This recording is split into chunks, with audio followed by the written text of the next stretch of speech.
ආයුබෝවන් සුබ දවසක් වෙන්න කියලා ප්‍රාර්ථනා කරනවා. ඉතින් සුපුරුදු පරිදි ඔබ අපේ වැඩසටහනත් එක්ක එකතු වෙලා ඉන්නේ. අද අපි ටිකක් වෙනස් තැනක ඉඳලා තමයි අපේ වැඩසටහන ඉදිරිපත් කරන්න බලාපොරොත්තු වෙන්නේ. මේ මොහොතේ අපි රැඳී සිටින්නේ කොළඹ රිජ්වේ ආරය ළමා රෝහලේ. විශේෂයෙන්ම ශ්‍රී ලංකාවේ ක්‍රිකට් ක්‍රීඩකයෙකු විශිෂ්ට සමාජ සත්කාරයකට මුල පුරලා තිබෙනවා. ඉතින් ඒ පිළිබඳව තමයි අද දවසේදී අපි කතා බහ කරන්න සූදානම් වෙන්නේ. මේ විදිහට ඒ වෙනුවෙන් අපි වෛද්‍යවරුන් දෙපළක් අද දවසේදී අපේ සාකච්ඡාවට අපි කැඳවාගෙන එනවා. ඉතින් ප්‍රථමයෙන්ම අපි කතා බහ කරන්න සූදානම් වන්නේ රිජ්වේ ආරය ළමා රෝහලේ ළමා හෘද රෝග විශේෂඥ වෛද්‍ය දුමින්ද සමරසිංහ මහතා සමග තමයි අපි අද දවසේදී ප්‍රථමයෙන්ම කතා බහ කරන්න සූදානම් වන්නේ. අයිබෝන් කියලා ඔබතුමාලා පිළිගන්න. ඇන්ජලෝ මැතිව්ස් තමයි මේකට නායකත්වය දෙන්නේ. මොකද්ද මේ වැඩසටහන පිළිවෙල පොඩ්ඩක් මතක් කරන්න පුළුවන්ද අපේ ප්‍රේක්ෂකින්ට? ඉස්සෙල්ලා මම ස්තුතිවන්ත වෙන්න ඕනේ ඇන්ජලෝ මැතිව්ස්ට මේකට සහයෝගය දෙන්න ඉදිරිපත් වුණාට. මොකද මේක රටේ අවශ්‍යතාවයක් ළමයි ටික බේරගන්න. අපි මේක පටන් ගත්තේ 2016 අවුරුද්දේ. 2016 නොවැම්බර් 20 තමයි අපි මේක ප්‍රොජෙක්ට් එකක් විදිහට ඉස්සෙල්ලම පටන් ගත්තේ ලොන්ච් කරේ 2016 නොවැම්බර් 20. ඉතින් එතෙන්දී අපි බලාපොරොත්තු වුණේ ඇත්තටම ලංකාවේ ළමා රෝහල ගත්තාම ළමා රෝහලේ යම් පහසුකම්. ඒ කියන්නේ මේක කියනවා ත්‍රිතීක මට්ටමේ රෝහලක්. ත්‍රිතීක මට්ටමේ රෝහලක් කියන්නේ මෙතෙන්ට එන ළමයෙක් එතනින් එහාට යවන්න තැනක් නැහැ. එතකොට අපිට දැඩි සත්කාර පහසුකම්, හෘද රෝග, නවජන්ම දැඩි සත්කාර, ඊගාවට බෝන් මෙරෝ ට්‍රාන්ස්ප්ලාන්ට් මේ වගේ දේවල් මේ රෝහලේ තියෙන අඩුපාඩු විදිහට අපි දැක්කා. ඉතින් මේක අවුරුදු 100කටත් වඩා පරණ රෝහලක්. එතකොට අපි හිතුවා මේ මෙච්චර කල් තියාගෙන ඉන්න මේ අඩුපාඩු ටික අපිට හරිගස්ස ගන්න බැරිද සාමාන්‍ය ජනතාවගේ උදව් අරගෙන කියලා. ඒ අදහසින් තමයි අපි 2016 මේ ලිටල් හાર્ට්ස් ව්‍යාපෘතිය පටන් ගත්තේ. පටන් අරගෙන දැන් මං හිතන්නේ ඕගොල්ලන්ට පේනවා මේක අපි කොච්චර දුර ඇවිල්ලාද කියලා. මේක පටන් ගන්නකොට ගොඩක් අය කිව්වා මේක කරන්න එපා, කරන්න බෑ කියලා. ඒ කියන්නේ බිලියන 2ක්, ඒ කියන්නේ මිලියන 2000ක් එකතු කරලා තට්ටු 12ක, ඒ කාලේ ඇත්තටම තට්ටු 10කින් පටන් ගත්තේ. පස්සේ බෝන් මෙරෝ ට්‍රාන්ස්ප්ලාන්ට් යුනිට් එකයි තව තට්ටුවකයි ඇතුළු කරලා තට්ටු 12ක් වුණා. තට්ටු 12ක ගොඩනැගිල්ලක් බිලියන 2ක් කවදාවත් ලංකාවේ මහජන මුදලින් හදලා නැහැ කියලා කිව්වේ. ඒකේ ඉඳන් පටන් ගන්න එපා කිව්වා. ඒ වුණාට අපි පටන් ගත්තා. මොකද මේක අවශ්‍යතාවයක්නේ. මේ ව්‍යාපෘතිය සම්පූර්ණයෙන්ම සිදු කරන්නේ මහජනතාවගේ මුදල් මත නෑ. රජයනොත් ලොකු දායකත්වයක් තියෙනවා. ඒ කියන්නේ මේ ගොඩනැගිල්ල හදන්නේ ශ්‍රී ලංකා නාවික හමුදාවේ සිවිල් ඉංජිනේරු අංශය.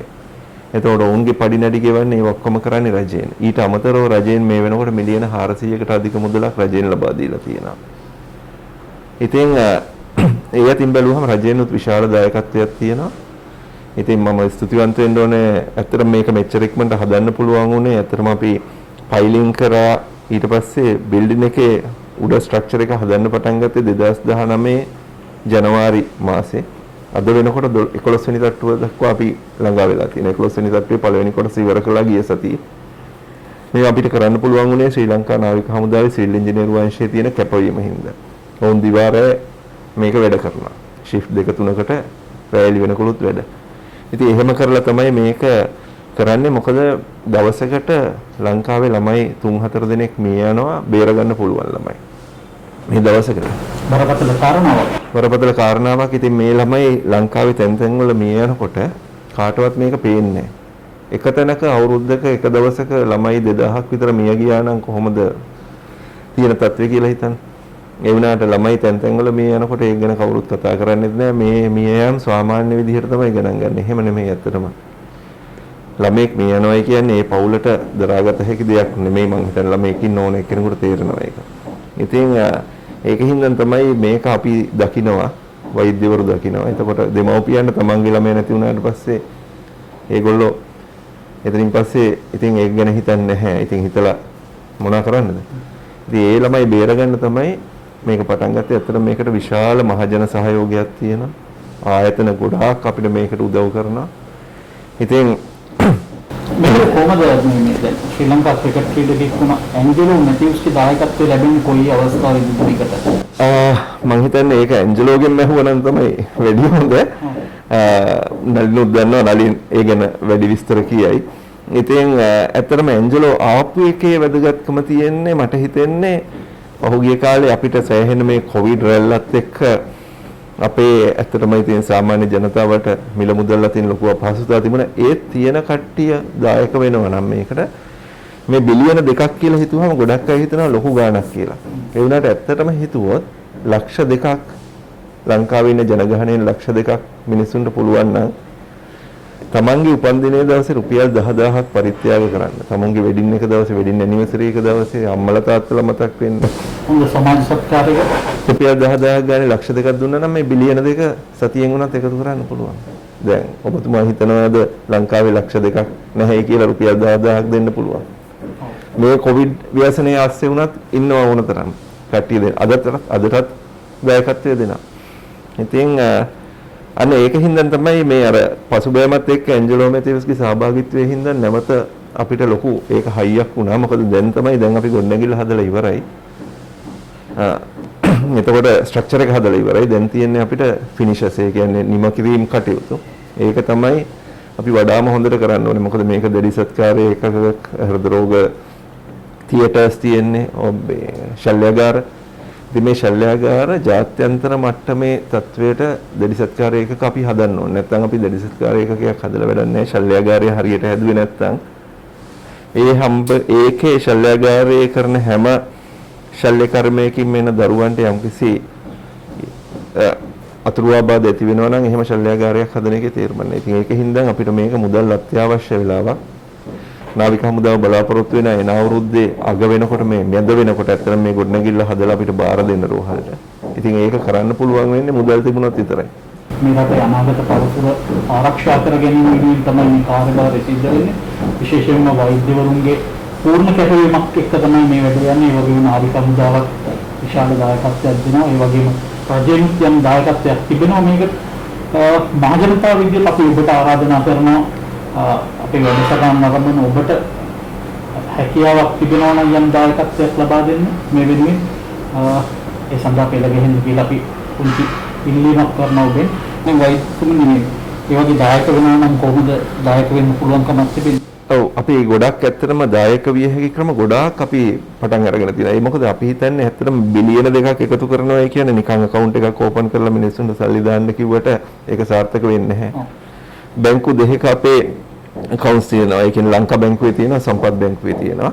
මම ඒ විස්තර ඔබට ලබා දෙන්නම්. මේ ගාවට අපි pay and go කියලා කුටි දකින්න ඇති ඔබ රෝහල් වල සහ මහජනයාගේ වැසෙන ස්ථානවල තියෙනවා ෆෝන් රීලෝඩ් කරන්න ඒ වගේ. මේ pay and go කුටි වල තියෙනවා Little Hearts ව්‍යාපෘතියට ආධාර දෙන්න පුළුවන් රුපියල් 10000ක් දක්වා දෙන්න පුළුවන්. මම මේ රුපියල් 10000 කිව්වට අපිට දෙන හැම සතයක්ම අපිට වටිනවා. හැම රුපියලක්ම වටිනවා. ඊගාවට දැන් පිටරට ඉන්න අයට ඕන නම් අපේ වෙබ්සයිට් එකට ගිහිල්ලා ක්‍රෙඩිට් කාඩ් එක භාවිත කරලා ඔන්ලයින් පේමන්ට් එකක් කරන්න පුළුවන්. එහෙම නැත්නම් බැංක් ටු බැංක් ට්‍රාන්ස්ෆර්ස් විදිහට ඒ බැංකුවේ ඒ විස්තර ඔක්කොම අපේ වෙබ්සයිට් එකේ තියෙනවා www.littlehearts.lk කියන වෙබ්සයිට් එකේ. ඊට අමතරව චෙක් එකක් එවන්න පුළුවන් අපිට. හැබැයි පිටරට ඉඳන් නම් චෙක් එවන්න එපා. මොකද පිටරට ඉඳන් එවන චෙක් මෙහි නිෂ්කාශනය කරන්න ඊට වඩා ගාස්තුවක් යනවා. ඒක තනිකර අපතේ යාමක් වෙනවා, ප්‍රායෝගික නැහැ. පිටරට ඉන්න සල්ලි වෙනවා නම් හොඳම දේ තමයි අපේ වෙබ්සයිට් එක හරහා ගිහිල්ලා ඒ මුදල් ලැබෙන එක. ඉතින් මේ ක්‍රම ඔක්කොම තියෙනවා. ඊට අමතරව ඔයගොල්ලන්ට ස්ටාර් පොයින්ට්ස් ඔයගොල්ලන්ගේ ප්‍රදානය කරන්න පුළුවන්. ඊගාවට තව ආයතන කිහිපයකින් ඒගොල්ලන්ගේ ප්‍රොඩක්ට්ස් වලින් ඒගොල්ලන්ගේ භාණ්ඩ වලින් අපිට ඒක යම් මුදලක් එනවා. ඒ වගේකින් සහයෝගය දෙන්න පුළුවන්. ඉතින් මේ වගේ ක්‍රම ගොඩක් අපි ඉදිරිපත් කරලා තියෙනවා. ඉතින් ඒ ඕන තොරතුරු තියෙනවද මේ වෙබ්සයිට් එකේ තියෙන වෙබ් අඩවියේ තියෙනවා. වෙබ් අඩවියේ කතාවක් කිව්වොත් අපිට හොඳයි කියලා හිතුණා. www.littlehearts.lk කියන වෙබ් අඩවිය තමයි අපේ වෙබ් අඩවිය. එතෙන්ට ගිහිල්ලා ඩොනේෂන්ස් වලට ගියා නම් ඔබට අවශ්‍ය සියලුම විස්තර තියෙනවා. විශේෂයෙන් කියන්න ඕනේ මෙන්න YouTube වැඩසටහන ඔබ නැරඹීමෙන් ලැබෙන මුදලු අපි අනාගතේ බලාපොරොත්තු වෙන Little Hearts පදනමට ලබා දෙන්නට. ඉතින් ඔබට ඒ විදිහට දායක වෙන්න පුළුවන් මොනෑම විදියකින් ලාංකිකයෙක් විදියට මේ වගේ සමාජ සත්කාර වලට දායක වෙන්න වැදගත්. ඒ වගේම තමයි ඇන්ජලෝ මැතිව්ස්ගේ දායකත්වයත් ඉතාම වැදගත්. මේ වෙලාවේ මම දැක්ක විශේෂයෙන්ම ඉන්දියා ක්‍රිකට් ක්‍රීඩකයෝ මේක ඇගීමට ලක් කළා තිබුණා. ලංකාවේ හිටපු පොලින ක්‍රීඩකයෝ ඇගීමට ලක් කළා තිබුණා. ඔව්. ක්‍රීඩා අමාත්‍යවරයාත් මේක ඇගීමට ලක් කළා තිබුණා. දැන් ඒ අර ලැබුණු ප්‍රතිචාර කොහොමද වෛද්‍යතුමනි මේ දක්වා? ඉතාමත්ම හොඳයි. ඒ කියන්නේ ඇත්තටම මම කිව්වා අපි පොඩි පසුබෑමකට ලක් වෙලා ඉන්න වෙලාවක ඇත්තටම මේකෙන් ලැබිච්ච ඒ බූස්ට් එක ඉතාමත්ම වැදගත්. ඒ කියන්නේ ඇත්තටම හොඳ ප්‍රතිචාර තියෙනවා. ඉතින් ඉස්සරහටත් අපි මම හිතනවා මේක එක දිගට ගෙනහිල්ලා මේ අපිට ඉස්සරහට බිලියනයක් එකතු කිරීම තමයි අපේ ප්‍රයත්නය. ඒකෙන් මිලියන 500ක් ඇන්ජලෝ මැතිව්ස් කියලා තියෙනවා එයා එකතු කරනවායි කියලා. ඉතින් ඇත්තටම ඒකත් එක්ක ඔබට මේකට සහභාගී වෙන්න පුළුවන් නම් මොකද මේකට එන හැම සතයක්ම වැය කරන්නේ මේ ගොඩනැගිල්ල හදන්න විතරයි. අපි මේ එන මුදල් වෙන කිසිම දෙයකට භාවිතා කරන්නේ මේ අපේ කියන හැම accounts දෙකෙන් ඔක්කොම යන්නේ National Health Development Fund කියලා තියෙනවා NHDF. එතනින් අවශ්‍ය වෙලාවට ශ්‍රී ලංකා නාවික හමුදාවට යවනවා. ශ්‍රී ලංකා නාවික හමුදාව තමයි මේ සියලු ටෙන්ඩර් ප්‍රතිපාටියට අනුව අවශ්‍ය සියලු දේවල් මුදල් ගෙවන්නේ. ඒ ඔක්කොම කරන්නේ ක්‍රමානුකූල විදිහකට. ඒ හැම account එකම ඔඩිට් වෙනවා. ඉතින් මේ සල්ලි හොරකම් කරයිද කියලා කට්ටිය අහනවා. එහෙම කිසිම දෙයක් වෙන්නේ නැහැ. ඇත්තටම විවිධභාවයේ ඉතාමත් පැහැදිලි වෛද්‍යතුමා කියපු ආකාරයෙන් ඒ හින්දා තමයි අපිත් වගකීමක් ඇතිව මේ වගේ දෙයක් වාර්තා කරන්නට නිර්ණය කළේ. වෛද්‍යතුමනි දැන් කොහොමද මුදලක් තව අවශ්‍ය වෙලා තිබෙනවද අත්තුම වශයෙන් දැන් මේ කාර්යභාරය අවසන් කර ගැනීම සඳහා? ලිටල් හාර්ට්ස් ව්‍යාපෘතිය පටන් ගන්නකොට අපේ එස්ටිමේට් එක තිබුණේ බිලියන 2යි. ඔව්. ඒකෙන් අපි මිලියන 780ක් මේ වෙනකොට ලිටල් හාර්ට්ස් ව්‍යාපෘතිය හරහා එකතු කරලා තියෙනවා. ඊට අමතරව රජයෙන් මිලියන 400ක් පමණ දීලා තියෙනවා. හැබැයි ඔබ දන්නවා දැන් අපි 2016 කරපු එස්ටිමේට්ස් අද වළංගු නැහැ. අද වෙනකොට ඒක බිලියන 3ක් විතර වෙලා තියෙනවා. ඉතින් අපි ඒ වුණත් අපි බලාපොරොත්තු වෙනවා මේක බිලියන 2.5ක්වත් ඉවර කරගන්න තව රුපියල් බිලියනයක්. ඒ කියන්නේ මිලියන 1000ක් පමණ තමයි අපිට එකතු කිරීමට අවශ්‍ය වෙලා තියෙන්නේ. ඉතින් මේ මුදල තමයි අපි එකතු කරන්න බලාපොරොත්තු වෙන්නේ. අවසාන වශයෙන් වෛද්‍යතුමනි මොකක්ද කියන්න තියෙන්නේ අපේ ප්‍රේක්ෂකයන්ට ඒ වගේම ලංකාවේ ඉන්න අයට විදේශගත වෙලා ඉන්න මොකද කියන්න තියෙන්නේ මේ සඳහා කොහොමද දායක වෙන්න පුළුවන් කියන කාරණා? ඔව් මම කියන්නේ ලංකාවේ ළමයි 3000ක් විතර මිය යනවා අවුරුද්දකට. ඒ කියන්නේ ළමා මරණ අනුපාතය ගත්තාම 1000කට 8ක් පමණ තියෙනවා. එතකොට 17ට 8ක් කියන්නේ මේ ප්‍රදේශය හොඳයි. ඒ වුණාට අපි යෝග 1000කට 4ක් දක්වා තමයි අඩු කරගන්න ඕනේ. මේකේ තමයි සාමාන්‍යයෙන් 1000කට 2ක් 4ක් තමයි දියුණු රටවල තියෙන්නේ. මේක අපිට ලේසියෙන් කරන්න පුළුවන්. මොකද මේ ළමයි මේ යන්නේ හදවත් රෝග හින්දා එහෙමත් නැත්නම් දැඩි සත්කාර පහසුකම් අවශ්‍ය වෙන රෝග තත්ත්වයන් හින්දා තමයි මේ යන්නේ. එහෙම ළමයෙක් මේ රෝහලට ආවම අපිට කියන්න බෑ ඔයාට තව අවුරුද්දකින් ඔපරේෂන් එක කරලා දෙන්නම්, තව සතියකින් ICU එකේ අදක් දෙන්නම් කියන්න බෑනේ. ICU එකක් අද ඕනනම් අද දෙන්න ඕනේ. ඉතින් ඒක තමයි අවශ්‍යතාවය. එතකොට අපි දන්නවා දෙමව්පියෝ විදිහට ICU ඇඳක් හොයාගන්න කොච්චර දෙමව්පියෝ අද කාලේ මහන්සි වෙනවද කියලා. විශේෂයෙන් මේ කොවිඩ් අවදානමත් එක්ක. ඒක නැති වුණත් හෘද රෝගයක් තියෙනවායි කිව්වහම තමුන්ගේ ඉඩකඩම් විකුණලා, ගෙවල් දොරවල් විකුණලා පිටරට ගෙනියන්න හදනවා, ලංකාවේ පුද්ගලික අංශයට ගෙනියන්න හදනවා. අපි කියන්නේ මේ ව්‍යාපෘතියේ බලාපොරොත්තුව තමයි අන්න ඒ පාරට වැටෙන එක, තමුන්ගේ ළමයා නැති වෙන එක වළක්වන එක. ඉතින් දරුවෙක් ඉන්න අම්මෙක් තාත්තෙක් නම් දරුවෙක්ගේ වටිනාකම දන්න අම්මෙක් තාත්තෙක් නම් මට හිතෙන්නේ හරි පුරවැසියෙක් නම් මට හිතෙන්නේ මේකට ඔබට පුළුවන් හැකි පමණින් දායක වෙලා කවදා හරි දවසක ඔබට ඒ වටිනාකම තේරෙයි. ඔබේ දරුවෙක් අසනීප වෙච්ච වෙලාවට මේ රෝහලට ගෙනාවොත් ගොඩක් අය මේ රෝහලට එන අය කියනවා මේක ගැන අපි දැනගෙන හිටියේ අපේ දරුවට අපි කවදාවත් මෙහෙම වෙයි කියලා හිතුවේ නෑ කියලා. ඒ තත්ත්වයටපත් වෙන්න එපා. පුළුවන් හැකි පමණින් මේකට දායක වෙන්න. මොකද එතකොට ඔයගොල්ලන්ට දුකක් නැතුව මේ රෝහලට එන්න පුළුවන් වෙයි කවදා හරි දවසක ළමයා අසනීප වුණා. Little Hearts is a project to construct a 12-story cardiac and critical care complex at the Ledridge Hospital. Ledridge Hospital is considered to be one of the world's largest children's hospitals. We have a bed strength of about 1,000 beds at the Ledridge Hospital. But facilities for intensive care and cardiac care, we felt that there is an issue. So because of that, we started this project in 2016 to fulfill that need for cardiac and critical care at the Ledridge Hospital. Little Hearts is a fundraising project where we expect public to donate 2 billion rupees. That means 2,000 million rupees to construct a 12-story cardiac and critical care complex within LRH premises. People thought that this is a huge amount that we will never be able to raise that amount. But what we thought was, once this unit is completed, we will be saving about 10,000 children every year. So if the building lasts for 20 years, building will actually last for 100 years, but if we calculate it for 20 years, we will be saving 200,000 children.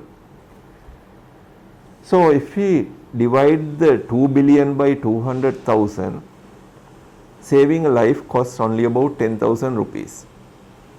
So that is why we invited the public to donate 10,000 rupees to save a life in the future. So all what we need is 200,000 Sri Lankans donating 10,000 rupees each. It may be on your birthday, it may be on your anniversary, or some important event in your life. So once you donate that 10,000 rupees, one day a child's life will be saved. You can donate even 1 million or 10 million to save 100 lives or even 1,000 lives. You are most welcome to do that. There is a need. There is a serious need, because in Sri Lanka every year around 320,000 children are born every year in Sri Lanka. Out of that, nearly 3,000 die within the first year of their life. And out of that 3,000, nearly 1,500 to 2,000 can be saved with improvement of facilities, especially for cardiac and critical care. That is why we thought, because losing a child is the last thing that any family wishes. So it's not actually a wish. So nobody wants to lose their child.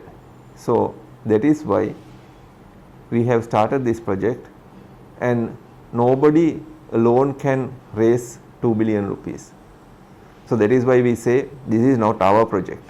We have done our part, we have taken the initiation, we have done the planning, and thanks to the civil engineering division of the Sri Lanka Navy, the construction of the structure is nearing completion. We have completed the first half of the 11th floor. We have only 12 floors. The last floor, we have completed the last floor, first half of the last floor last week.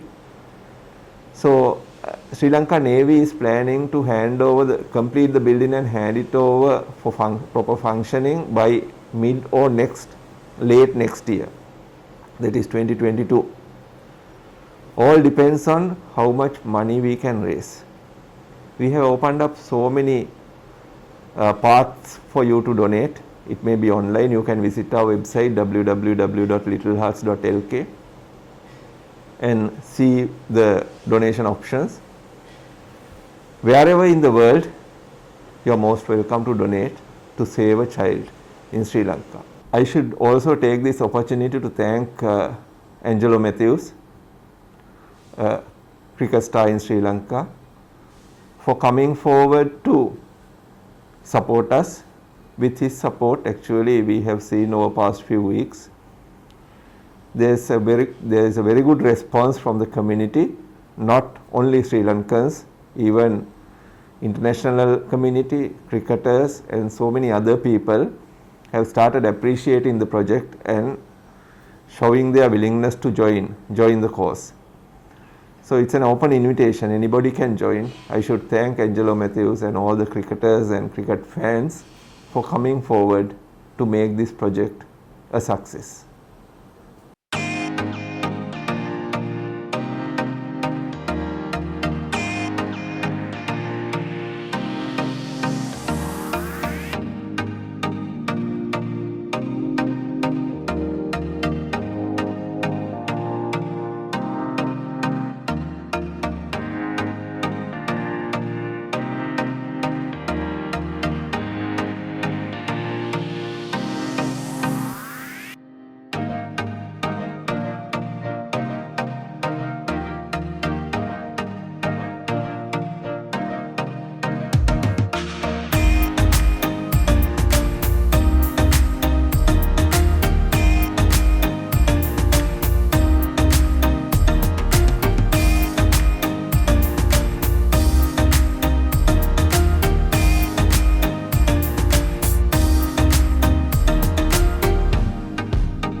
Ridgeway හරය ළමාරෝවල තුළ ඉදිවෙන මෙම හෘද හා දැඩි සත්කාර ඒකකේ ඉදිකිරීම් කටයුතු කෙසේද කියන කාරණාව පිළිබඳව තමයි ඔබ ඒ දර්ශන වලින් දැක්කේ. ඉතින් තවත් මේ කාර්යය ඉදිරියට ගෙන යාමේ අවශ්‍යතාවය තිබෙනවා. මේ කාර්යය අවසන් කිරීමේ අවශ්‍යතාවයක් තිබෙනවා. ඉතින් ඒ සඳහා කැප වී සිටින වෛද්‍ය නලින් කිතුල්වත් මහතා ඔහු තමයි ළමා දැඩි සත්කාර සම්බන්ධ විශේෂඥ වෛද්‍යවරයා මේ රිජ්වේ ආරය ළමාරෝවලේ සිටින. ඔබතුමා වාල්ගෝම් කියලා පිළිගන්නවා. වෛද්‍ය දැන් මේ ඇන්ජලෝ මැතිව්ස් මෙම වැඩසටහනට සම්බන්ධ වෙන්නේ මොන විදිහට ඔබට අත්දැකීමක් ඇති ඒ සම්බන්ධයෙන් පැහැදිලි කිරීමක් කරන්න? මම ඒකට පොඩ්ඩක් ප්‍රවේශයක් විදියට මම පොඩි පැහැදිලි කිරීමක් මෙතන කරන්නම්. දැන් මේක අපේ රෝහල රිජ්වේ ආරය ළමාරෝහල. මේක මේ ලංකාවේ ප්‍රධානතම ළමා රෝහල. ඒ වගේම මේකේ ඇඳන් තියෙනවා 1000ක් විතර. ඒතර මේක සැලකෙනවා ලෝකෙමත් විශාලතම ළමා රෝහලක් විදිහට. එතකොට මේ ලංකාව පුරාම යාපනය වෙන්න පුළුවන්, වවුනියා වෙන්න පුළුවන්, එහෙම නැත්නම් දකුණේ කොහේ තැනක් වෙන්න පුළුවන්. කොහේ හරි ළමයෙකුට රෝගයක් හැදුනොත් අන්තිමට යන්න ඉතුරුලා තියෙන්නේ ළමා රෝහලට. ඒ කියන්නේ අවසාන විසඳුම තියෙන්නේ මෙතන. ඒක සමහරලාට පෞද්ගලික රෝහලක වුණත් එහෙම තමයි. කොළඹ තියෙන ප්‍රධාන පෙළේ පෞද්ගලික රෝහලක වුණත්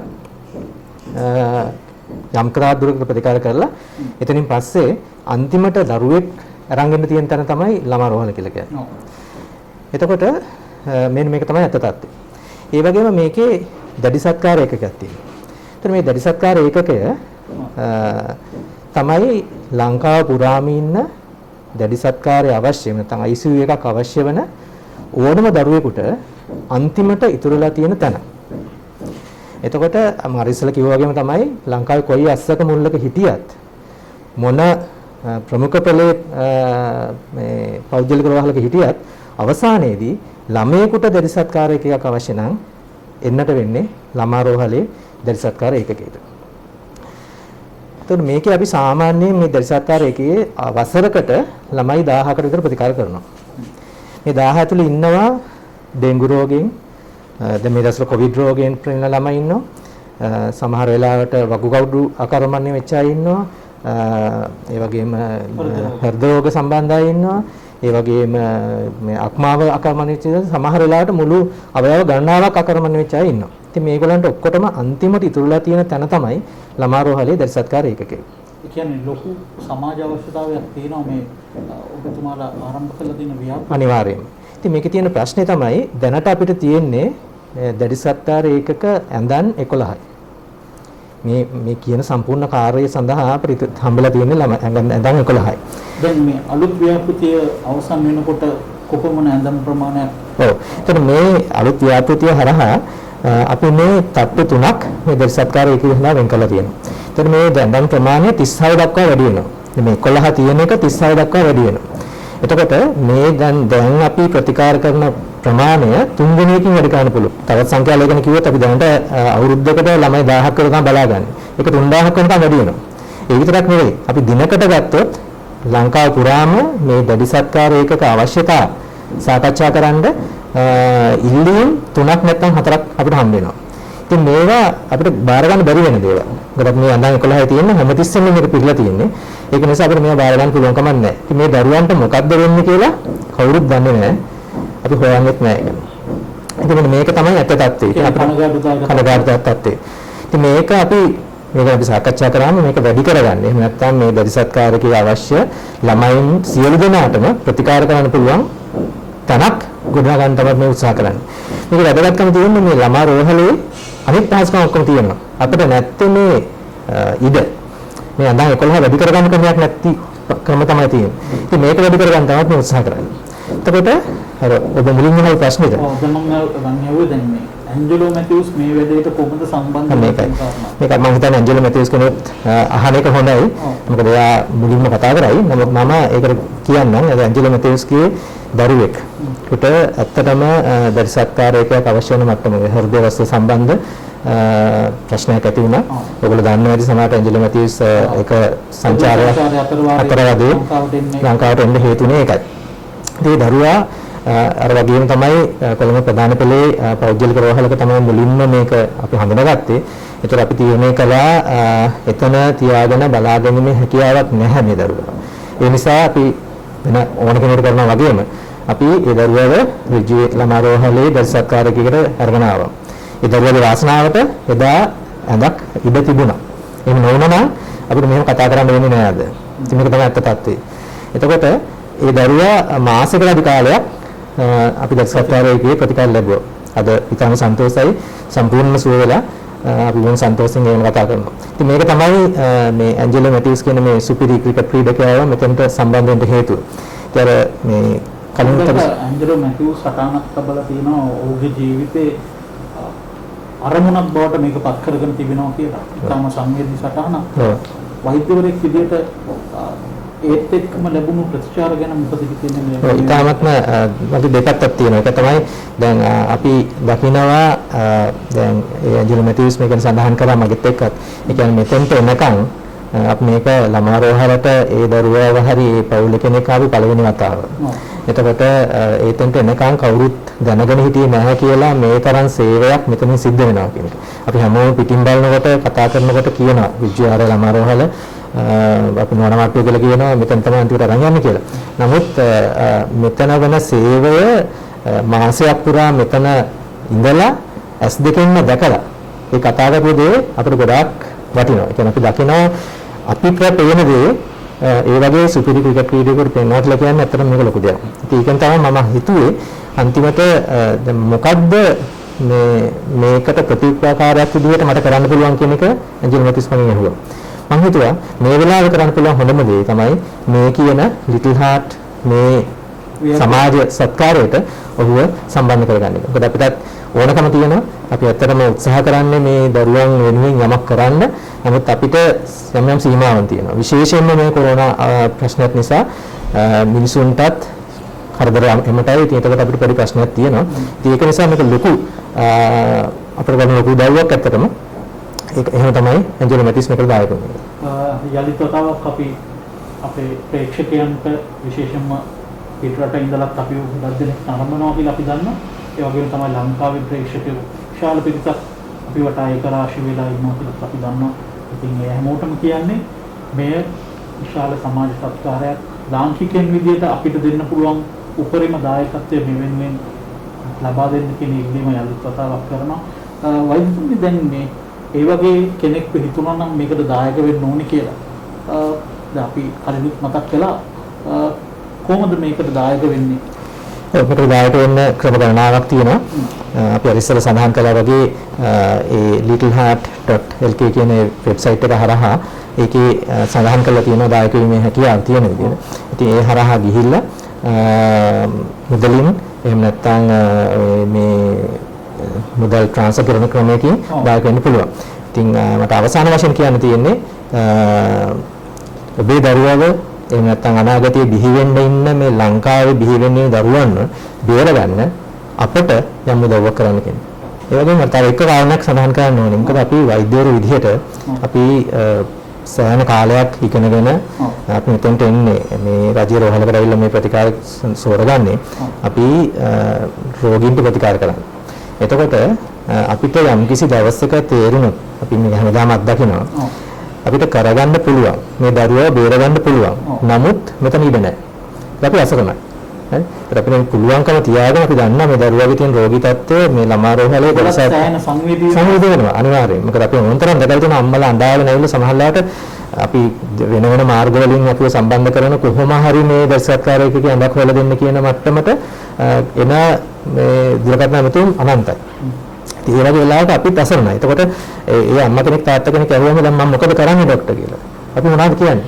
ඉතින් මේක තමයි තියෙන ප්‍රශ්නේ. දැන් අපි ඇත්තටම අසරණ වෙනවා. අපි දන්නවා මෙතෙන්ට ගෙනාවොත් මට මේකට මොකක් හරි කරන්න පුළුවන්. නමුත් ඒක ඉඩ නැහැ. ඉතින් මේ වගේ තත්ත්වයක් විසඳගන්න තමයි අපි මේ සමාජ සත්කාරයේ ආරම්භ කරන්නේ. රටක් විදිහට එකතු වුණොත් මේ වැඩේ රටක් විදිහට එකතු වුණොත් මේක ඉතාමත්ම පහසුවෙන් කරගන්න පුළුවන් කාරණයක්. ඉස්සලා ડોક્ટર දුමින් සමසිංහ වෛද්‍යවරයා කිව්වා වගේ රුපියල් 10000 ඒවා ලක්ෂ 2ක් අපිට අවශ්‍ය වෙන්නේ. ඉතින් 10000 මොන කියන එක නෙමෙයි කියන්නේ. එක සතය රුපියල් 100 පව අපිට වටිනවා. ඒ මොකක් හරි එකතු කරලා මේක අපි හදාගත්තොත් මේක මේ මම කියන්නේ දැඩි සත්‍යාර ඒකකයේ ඇඳන් සංඛ්‍යාව 3 ගුණයකින් වැඩි කරනවා කියලා කියන්නේ තව සෑහෙන කාලයකට අපිට මේකෙන් ප්‍රතිකාර කරන්න මේකෙන් ලෙඩුන් සුවපත් කරන්න ළමයි සුවපත් කිරීමේ හැකියාව තියෙනවා. ඉතින් අර අපි අසරණ වෙන අවස්ථාව නැති වෙනවා. ඒතර අපිට පුළුවන් කියන්න හරි අපිට මෙහෙට එවන්න අපි බලා ගන්නවා කියලා. අන්න ඒ තත්ත්වය ඇති කර ගන්න තමයි අවශ්‍යයි. තවත් බොහෝ ළමා ජීවිත ආරක්ෂා කරන්න පුළුවන් ව්‍යාපෘතියක් තමයි මේ කාරණාව. වෛද්‍යතුමනි බොහොම ස්තුතිවන්ත වෙනවා කාර්යබහුල මොහොතක මේ අපේ වැඩසටහන සම්බන්ධ වීම පිළිබඳව. බොහොම ස්තුතියි. මමත් බොහොම ස්තුතිවන්ත වෙයි ඔබතුමාලාට මේ වගේ වැඩසටහනක් ඉදිරිපත් කරලා අපි මේ පටන් ගත්ත ව්‍යාපෘතිය කොහොම හරි පුළුවන් තරම් ඉක්මනට ඉවර කරගෙන තවත් දරුවන් කීප දෙනෙක් හරි ජීවත් කිරීමට අපිට උදව් කිරීම සම්බන්ධව. මනම් අපි දැනට සමුගෙන යනවා. අපි බලාපොරොත්තු වෙනවා ඔබේ යුතුයකම රට වෙනුවෙන් මේ විලාපේ ඉටු කරන්න කියලා.